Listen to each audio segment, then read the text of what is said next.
Hey guys, this is part 4 of my 82 Chevy K10 build, and I got the bed on.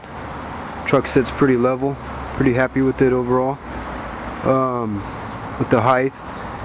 I still got to do a little bit of fender trimming, not very much, but I've been spending most of my time under the hood.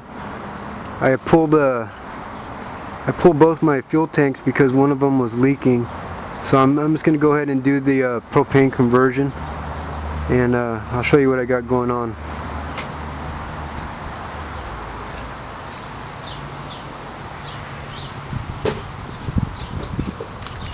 And been cleaning up the engine compartment, put new spark plug wire hangers on, and all the plumbing wires and all that stuff. Put new belts on. Put a new starter, power steering pump, new battery cables, and I pulled all the the heater and air out because it wasn't working. I probably was never going to get it hooked up anyways. It was just dead weight. So but when you pull out the heating and air, you're left with the big old hole in the firewall right there. So I just cut a piece of aluminum diamond plate just to cap it off. And this is the heater, or the dryer for the propane, because when the propane comes from the tank, it's like ice, So what it does is these hose lines right here, they run into the radiator, and so when the radiator warms up, it warms up the propane, and then until it comes in, when it comes into the carburetor, it's nice and warm. It's not like ice coming in. So and then the regulator is down here, and it hooks up with just a ground right here, and then one more wire right here that just goes to the ignition switch. So that's it. That's pretty easy. And then you just run your lines back to the tank, and it's basically the cheap, easy way to do a fuel injection. But I'll let you take a look at the carburetor for it. You can see a little bit different looking.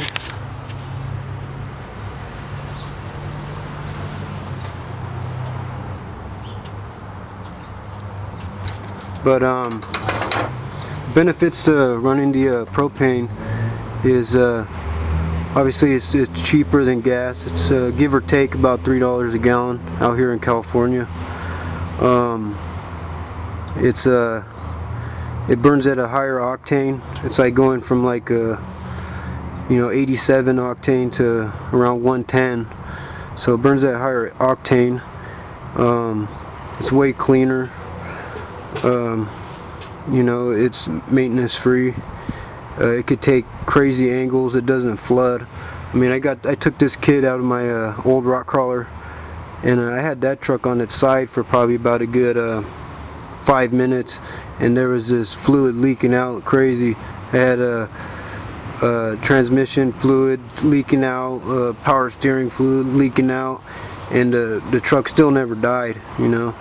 It'll literally run upside down. So the only downfall of the propane is the convenience. You got to either go to a propane specialist or find a gas station that carries it. I know the Shell by my house carries it, but you just got to know where to get your fuel when you're out. So that's the only downfall I could think of. But other than that, it's the way to go. It's basically like having a fuel injection. I still got a little bit more things to do. Still got to run all the lines.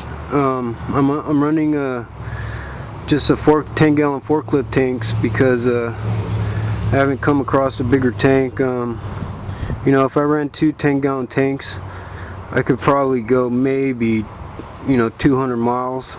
So, you know, having a 5.7 liter, you know, the fuel mileage isn't the greatest, but you know, that's why I'm looking for like a 30 or a 40 or a 50, you know, shoot, a 60-gallon tank, I don't know, you know, whatever I can get my hands on, anything that's bigger than 20 gallons, you know. So you know, I'm almost there, almost got this truck running. I still can't do the steering until I get the truck running. I still got to pull all the old gas crap out, like the fuel pump and all the lines all the way back, and hook up the wires to the ignition. You know, propane's, you know, really easy to hook up. So I'm almost, I mean, the hardest part is just mounting it and then hooking up your cables, you know, and that's pretty easy. So you know, by the next video I should have this truck running, have the steering all hooked up, the RAM, all those goodies, and you know, keep watching, and I'll have video 5 up shortly. Thanks.